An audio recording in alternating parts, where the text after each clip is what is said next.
చాలా ప్రత్యేకమైన ధన్యవాదాలు. ఎందుకంటే ఒక 2-3 దశాబ్దాలుగా నా మాటల్ని భరించి ఎక్కువ మాట్లాడినా కూడా లేదా తక్కువ మాట్లాడినా సమపాళ్లలో పత్రికల ద్వారా ప్రజలకు తెలియజేసి దుర్గేష్ బాగానే మాట్లాడుతున్నాడు అనిపించుకోవడానికి మీరందరూ ఎంతో దోహదం చేశారు. అందుకు మీ అందరికీ కూడా ధన్యవాదాలు. ప్రధానంగా ఈరోజు చాలా సంతోషంగా ఉంది. ఆంధ్రప్రదేశ్ రాష్ట్ర రాజకీయాల్లో ఒక సరికొత్త మార్పుకి శ్రీకారం చుడుతున్నటువంటి సందర్భంలో ఆ క్రతువులో నేను కూడా భాగస్వామ్యం కావటం నాకు ఆనందం కలిగించేటువంటి అంశం. ముఖ్యంగా మా అధ్యక్షులు పవన్ కళ్యాణ్ గారు నా మీద పెట్టినటువంటి ప్రత్యేకమైనటువంటి బాధ్యత, నా మీద చూపించినటువంటి అభిమానం, అదేవిధంగా దానికి మద్దతు పలికినటువంటి ఆంధ్రప్రదేశ్ రాష్ట్ర సరికొత్త ముఖ్యమంత్రి గారు శ్రీ నారా చంద్రబాబు నాయుడు గారు, వారిద్దరికీ కూడా ప్రత్యేకమైనటువంటి ధన్యవాదాలు తెలియజేస్తా ఉన్నాను.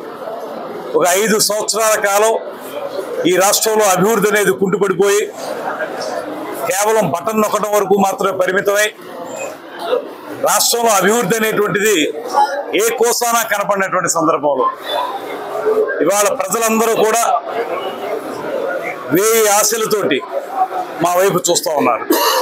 మొన్న జరిగిన ఎన్నికల్లో కూడా అంత అద్భుతమైనటువంటి మెజారిటీ రావటానికి మాకు 164 సీట్లు మాకు మ్యాండేట్ ఇవ్వడానికి ప్రధానమైన కారణం వైఎస్ఆర్ కాంగ్రెస్ పార్టీ విధి విధానాల మీద విసిగి వేసారిపోవడంతో పాటు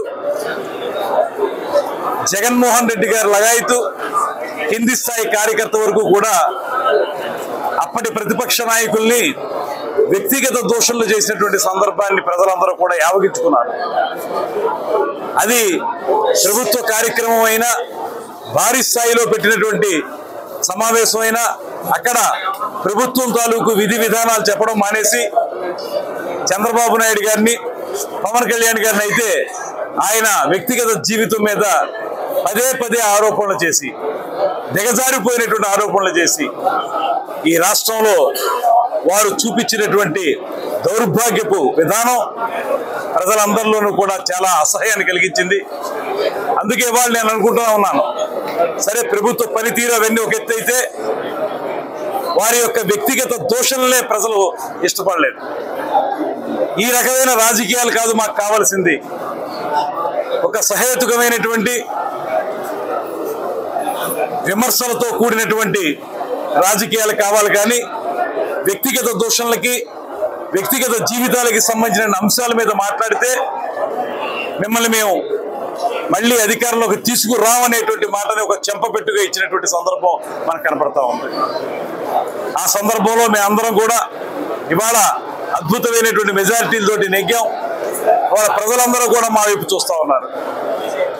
ఏదైతే మేము ఎన్నికల్లో హామీలు ఇచ్చామో, ముఖ్యమంత్రి గారు ఎన్నికల సమావేశాల్లో ఇచ్చినటువంటి హామీల్లో ప్రధానమైంది 3000 ఉన్నటువంటి పెన్షన్ని 4000కి పెంచడం. గతంలో కూడా వైఎస్ జగన్మోహన్ రెడ్డి గారు 2000 ఉన్న పెన్షన్ 3000 చేస్తా అన్నాడు. ఆయనకి 3000 చేయడానికి 5 సంవత్సరాలు పట్టింది. మాకు ఇవాళ ఎప్పుడైతే ఆయన ముఖ్యమంత్రిగా పదవి స్వీకారం చేసి సెక్రటేరియట్లో ఛార్జ్ తీసుకున్నారో ఆ మొట్టమొదటి రోజునే 3000ని 4000 చేసినటువంటి ఫైల్ మీద సంతకం పెట్టిన సందర్భం మీకు మనం చేస్తా ఉన్నాను. అదేవిధంగా మెగా డిఎస్సి అనేటువంటిది ఊరించి నిరుద్యోగ యొక్క ఉసురు పోసుకున్నటువంటి వైఎస్ఆర్ కాంగ్రెస్ ప్రభుత్వం విధానం కాకుండా వచ్చిన వెంటనే ఫైల్ మీద సంతకం చేశారు. రమారమి 16,000 పైచిలకు ఉపాధ్యాయ పోస్టులు త్వరలో రాబోతున్నాయి. అదేవిధంగా 5 హామీలకి సంబంధించి సంతకాలు చేయడం మాత్రమే కాకుండా ఏవైతే మేము ఇచ్చినటువంటి హామీలు పూర్తిగా ఉన్నాయో వాటన్నిటిని ఉచిత బస్సు విషయం కానివ్వండి ఇవన్నీ కూడా రేపు జరిగేటువంటి కేబినెట్లో పూర్తిగా చర్చించి వాటిని కూడా వెంటనే అమల్లోకి తీసుకురావడానికి మేము కృషి చేస్తాము. మా లెజిస్లేటివ్ పార్టీ నాయకునిగా ఆయన ఎన్నుకున్న సందర్భంలో మాకు ఒక మాట చెప్పారు. ఆయన ఓటు వేయటం ద్వారా అంత పెద్ద స్థాయిలో ఓట్లు వేయడం ద్వారా ప్రజలు మనకేం చెప్తున్నారంటే, మేము మీకు ఓటు వేస్తున్నాం, జాగ్రత్తగా బాధ్యతగా పనిచేయండి, జవాబుదారీతనంగా ఉండండి అనేటువంటి మాట చెప్తున్నారు మనకి ప్రజలు. దాన్ని మనం మనసులో పెట్టుకోవాలనేటువంటి మాట చెప్పారు. అది మేమందరం కూడా మనసులోకి తీసుకున్నాం. అదేవిధంగా చంద్రబాబు నాయుడు గారు మొన్న ఇన్ఫార్మల్ గా జరిగినటువంటి మంత్రుల సమావేశంలో మా అందరికీ కూడా ఆయన దిశానిర్దేశం చేశారు. మనం పూర్తి స్థాయిలో ఏదైతే చెప్పామో అవి ప్రజలకు అందించాల్సిన బాధ్యత ఉందనేటువంటి మాట చెప్పారు.